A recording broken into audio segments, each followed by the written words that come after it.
Hello students, how are you. आज की class start करते हैं बेटा एक क्वेश्चन के साथ। चलिए, आपको एक रेजिस्टेंस दे रखा है 40 ओम का और उसको कनेक्ट किया गया है किससे, एसी सोर्स के साथ, जिसकी स्पेसिफिकेशन आपको कितनी दे रखी है, 220 वोल्ट एंड 40 हर्ट्ज। चलिए डायग्राम बना लेते हैं। एक रेजिस्टेंस है, उसको जोड़ा गया है किसके साथ, एक एसी सोर्स के साथ, जिसके बारे में आपको डाटा ये दिया हुआ है। ठीक है, तो पहले तो ये समझना पड़ेगा हमें ये कौन सी वैल्यू है, ये वी नोट है या वी आर एम एस है। ठीक है, तो आपको हमेशा याद रखना है कि यहाँ पर हमेशा इस तरीके से जब डाटा दिया जाए तो वो होगी आपकी क्या, इफेक्टिव वोल्टेज। क्लियर है बात आपको। तो यहाँ पर आपको वी आर एम एस को इसको कंसिडर करना पड़ेगा। ठीक है, एक और इम्पोर्टेंट बात सोचिए, अगर अपने घरों में आपने सुना होगा कि 220 वोल्ट पर इलेक्ट्रिसिटी की सप्लाई होती है। ठीक है, तो इसका मतलब जो 220 वो बोल रहे हैं वो भी वी आर एम एस है। हाँ के ना, क्लियर हो रही है बात आपको। तो वी आर एम एस तो क्या था बेटा, याद करो, वी नोट बाय √2। तो 220 इंटू √2 करूँगा तो क्या आ जाएगा, वी नोट आ जाएगा। और इसको जब आप सोल्व करेंगे ना, ये 311 के करीब आएगा। ठीक है, तो आपके घरों में मैक्सिमम वोल्टेज कितना आ रहा है बेटा, ठीक है, 311 वोल्ट आ रहा है, एक बार प्लस में और एक बार माइनस। क्लियर है, और उसका एवरेज और इफेक्टिव कितना है, 220। क्लियर है बात, ओके जी। अब आइए क्वेश्चन पर। पहला पार्ट है IRMS। तो आपको पता है कि जो रेजिस्टेंस है वो AC सर्किट में और DC सर्किट में सेम तरीके से बिहेव करता है। तो IRMS के लिए मैं ओम्स लॉ लगा सकता हूँ, that will be VRMS by R। Clear है बात। VRMS अगले ने मेरे को दे रखी है 220/40 कर मैं ये आंसर निकाल लूँगा। ठीक है, नेक्स्ट है maximum instantaneous current. Maximum instantaneous current अगर आप देखें ज़रा ध्यान से, इक्वेशन क्या होती है रेजिस्टेंस के केस में करंट की, I naught sine omega T. ठीक है, अच्छा जी, इस I को बोलते हैं बेटा इंस्टेंटेनियस करंट, क्योंकि यही चीज़ लगातार चेंज हो रही है। जैसे जैसे टाइम बदलेगा I चेंज होगी, और मैक्सिमम साइन की वैल्यू 1 हो सकती है, तो मैक्सिमम इंस्टेंटेनियस करंट कितना हो सकता है, I नॉट हो सकता है। तो अपने से पूछा गया है I नॉट बताने के लिए। ठीक है, तो I नॉट क्या होगा बेटा, V naught by R। Clear है, फिर से ओम्स लॉ, लेकिन इस बार मैक्सिमम के टर्म्स में। ठीक है, तो वी नॉट कैसे निकाल सकते हैं, मैंने आपको बताया था, √2 into V R M S, आगे ना। क्लियर है, और डिवाइडेड बाय R। ठीक है, तो वी आर एम एस आपको दे रखी है 220, R 40 दे रखा है, पुट करेंगे you will get your answer. ठीक है, नेक्स्ट देखिए, time taken by the current to change from maximum value to the RMS value. अगर मैं करंट का, इंस्टेंटेनियस करंट का ग्राफ बनाऊं तो वो कुछ इस तरीके से आएगा। हाँ के ना, and this will be my I naught. Clear है, क्रॉसपोंडिंगली। और यहाँ पर कहीं that is I naught by √2 कम होगी ना बेटा I नॉट से। ठीक है, यहाँ पर क्या आएगी, मेरी RMS वैल्यू आएगी। क्लियर है बात, ठीक है जी। तो मेरे को मैक्सिमम से RMS तक जाने पर जितना समय लगा करंट का वो निकालना है। लेट जब करंट मैक्सिमम था तो टाइम कितना था, t1, और जब वैल्यू RMS थी, देखिए यहाँ से यहाँ जा रहा है करंट, तभी तो मैक्सिमम टू RMS आएगा। तो यहाँ पर टाइम, टोटल टाइम कितना है, t2, और मेरे को क्या निकालना है, t2 माइनस t1 निकालना है। ये मुझसे पूछा गया है। ठीक है, क्या पूछा गया है, time taken by the current, तो यही टाइम होगा बेटा, t2 माइनस t1। ठीक है जी, चलिए अब इक्वेशन लगाते हैं बेटा। आपका मैक्सिमम इंस्टेंटेनियस करंट कब होगा, जब ये I किसके बराबर हो जाए, I नॉट के बराबर हो जाए। क्लियर है बात, तो ठीक है, तब सर्किट में से मैक्सिमम करंट क्या कर रहा होगा, फ्लो कर रहा होगा एट t1। ठीक है, ये कट गया और यहाँ पर 1 आ जाएगा, तो मैं कह सकता हूँ कि ओमेगा t1 की वैल्यू कितनी आई है, π/2। ठीक है, उसी तरीके से सर्किट में से RMS करंट कब जाएगा, जब I की वैल्यू कितनी हो जाए, I नॉट बाय √2। ठीक है, I naught sine omega t2 कट जाएगा बेटा, और ये आ जाएगा sine omega t2 is equal to 1/√2। Sine की वैल्यू 1/√2 कहाँ होती है, एक तो होती है 45 पर और एक होती है बेटा 135 डिग्री पर। ठीक है, देख लो आप, यहाँ पर 45 होगा और यहाँ पर क्या होगा, 135, लेकिन मैं 135 कंसिडर करूँगा क्योंकि मेरे को बोला गया है मैक्सिमम टू RMS जाना है, मैक्सिमम टू RMS। क्लियर है बात, और ये कितना हो जाएगा अगर हम देखें तो ये हो गया 135 हो गया आपका 90 + 45, है ना, तो π/2 + π/4। क्लियर है बात, LCM 4 आ जाएगा, तो 2π + π 3π/4 आ गई है। यहाँ पर एंगल कितना है, 3π/4, और यहाँ पर कितना था, π/2 था। क्लियर है बात, तो मैं कह सकता हूँ कि omega t2 will be equal to बेटा कितना, 3π/4। क्लियर है, अच्छा जी, हमें तो निकालना क्या था T2 माइनस T1। तो अगर मैं इस इक्वेशन और इस इक्वेशन को देखूं और आपस में इनको माइनस कर दूं, मतलब देखिए ज़रा, अगर मैं ओमेगा T2 माइनस T1 मतलब इस इक्वेशन में से इस इक्वेशन को माइनस कर दूं और ये आ जाएगा 3π/4 माइनस π/2। ठीक है बेटा, तो ये अल्टीमेटली कितना आ जाएगा, ये चीज़ आ जाएगी आपकी π/4। ठीक है, ओमेगा क्या होता है 2π/T, या फिर मैं बोलूँ 2π इंटू फ्रिक्वेंसी। फ्रिक्वेंसी आपको 40 हर्ट्ज दे रखी है, तो 2π इंटू 40। ठीक है, और ये चीज़ आपने सोल्व कर ही ली है, ये कितना आ गया है π/4 आ गया है। ठीक है, तो अगर आप सोल्व करेंगे तो आप क्या निकाल लेंगे, T2 माइनस T1 निकाल लेंगे। क्लियर हो रही है बात। चलिए बेटा, अब हम आगे टॉपिक को बढ़ाते हैं। आज हम टॉपिक डिस्कस करेंगे AC circuit containing inductor only.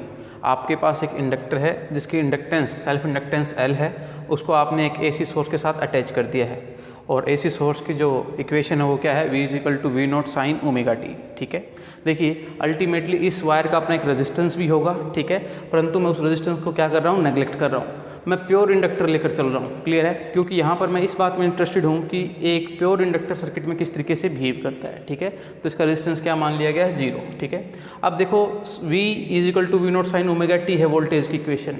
जैसे जैसे एंगल बढ़ेगा साइन की वैल्यू बढ़ेगी, अल्टीमेटली वोल्टेज बढ़ेगा, और वोल्टेज बढ़ेगा तो इनिशियली करंट भी बढ़ेगा, और करंट बढ़ेगा और वो जब इस कॉइल में से पास करेगा तो उसकी वजह से मैग्नेटिक फील्ड भी बढ़ेगा, मतलब इस कॉइल के थ्रू फ्लक्स चेंज होगा।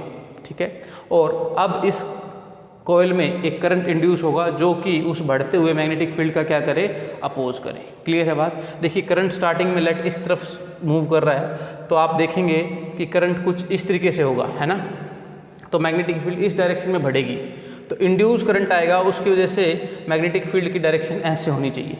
तो इंड्यूस करंट की अगर मैं डायरेक्शन दिखाऊं तो ऐसे होगी बेटा, ये इंड्यूस करंट की डायरेक्शन है। क्लियर है बात, ठीक है जी।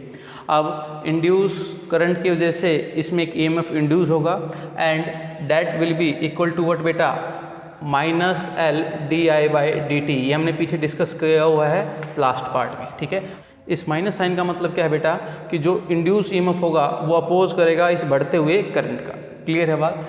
चलिए अब इस सर्किट में मैं KVL लगाता हूँ, किरचॉफ्स वोल्टेज लॉ। वो क्या कहता है कि क्लोज सर्किट में sum of potential is equal to what बेटा, 0। ठीक है, अब ध्यान से सोचो, जब AC सोर्स से करंट ऐसे जा रहा है तो मैं मान सकता हूँ कि ये यहाँ पर पॉजिटिव टर्मिनल है और यहाँ पर क्या है, नेगेटिव टर्मिनल। क्लियर है, क्योंकि करंट कहाँ से फ्लो करता है, पॉजिटिव टर्मिनल से नेगेटिव टर्मिनल की तरफ। ठीक है, अब यहाँ पर देखो, यहाँ पर जो इंड्यूस करंट है वो इस तरफ जा रहा है, तो इसकी वजह से एक इमेजिनरी बैटरी को ज्यूम कर सकता हूँ, और उसका पॉजिटिव टर्मिनल यहाँ होगा और नेगेटिव टर्मिनल यहाँ होगा। क्लियर है, ये ज्यूम किया है बेटा मैंने। ठीक है, तो एट एनी इंस्टेंट कुछ ऐसा हो रहा है कि करंट ऐसे जा रहा है, तो इसको ऐसे जूम किया जा सकता है, और इसकी वजह से करंट इस डायरेक्शन में है तो इसको ऐसे जूम किया जा सकता है। क्लियर है, अब KVL लगाइए। ठीक है, इस डायरेक्शन में मैं मूव कर रहा हूँ। ठीक है, तो देखो जरा ध्यान से बेटा, मतलब करंट इस पॉजिटिव टर्मिनल से निकलेगा और यहाँ से इसके नेगेटिव टर्मिनल से निकलेगा। क्लियर है, इसके तो पॉजिटिव से निकल रहा है और इसके किससे निकल रहा है, नेगेटिव से।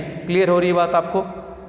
तो summation of voltage equal to 0, और जब आप KVL लगाते हो तो हमेशा याद रखना, आप एक चीज़ को कंसिडर करोगे, मतलब अगर यहाँ से आप एग्जिट को देख रहे हो तो इसके भी एग्जिट को देखोगे विद द साइन।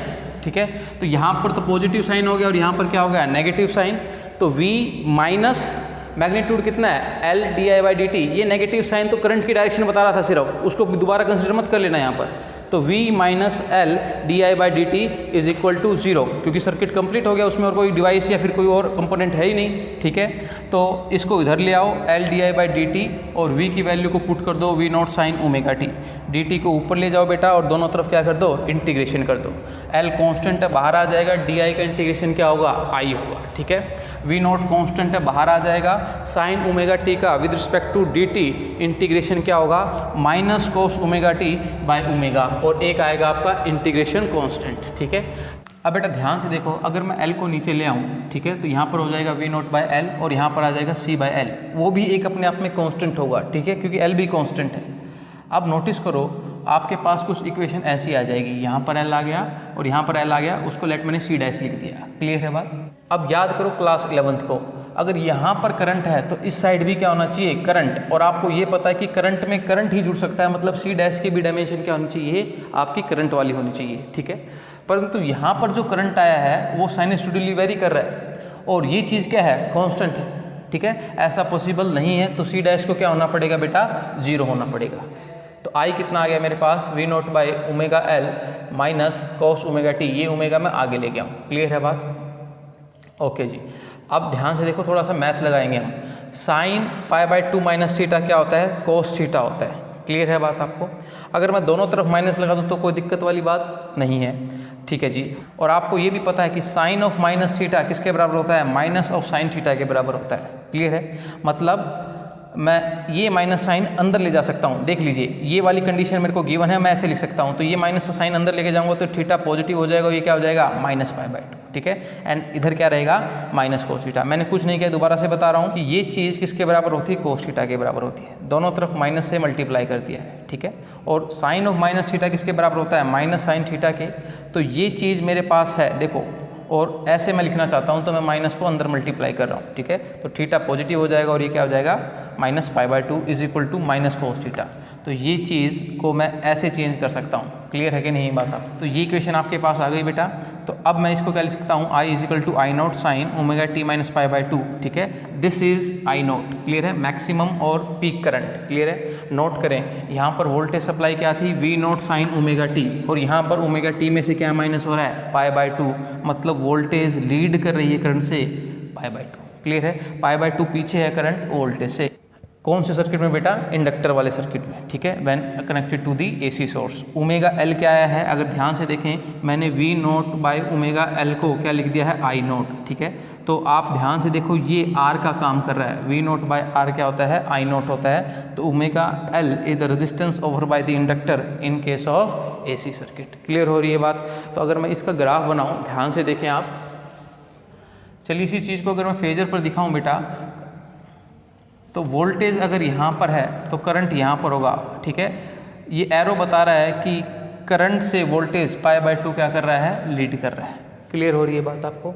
चलिए अगर मैं इसी के करस्पॉन्डिंग ग्राफ समझाऊँ, वोल्टेज आपका V naught sine omega t था, है ना। तो मतलब साइन वाला कर्व आएगा, ये वाला कर्व आएगा, और ये यहाँ से स्टार्ट होगा। जब वोल्टेज की वैल्यू 0 तो करंट की वैल्यू क्या होगी, -1, ठीक है। माइनस पाई बाई 2 पीछे चला गया, और जब ये मैक्सिमम तो ये मिनिमम। क्लियर है? और जब ये मिनिमम तो ये मैक्सिमम। क्लियर है बात आपको? अब ये जब नेगेटिव में मैक्सिमम तो ये फिर से मिनिमम। क्लियर है बात? तो ये कुछ आपका कर्व आएगा किसका, करंट का, और ये इसका कर्व है बेटा वोल्टेज का। क्लियर है बात? ठीक है। तो आज के लिए बेटा बस इतना ही। नेक्स्ट टॉपिक में हम डिस्कस करेंगे AC circuit containing capacitor only. Clear है? Thank you.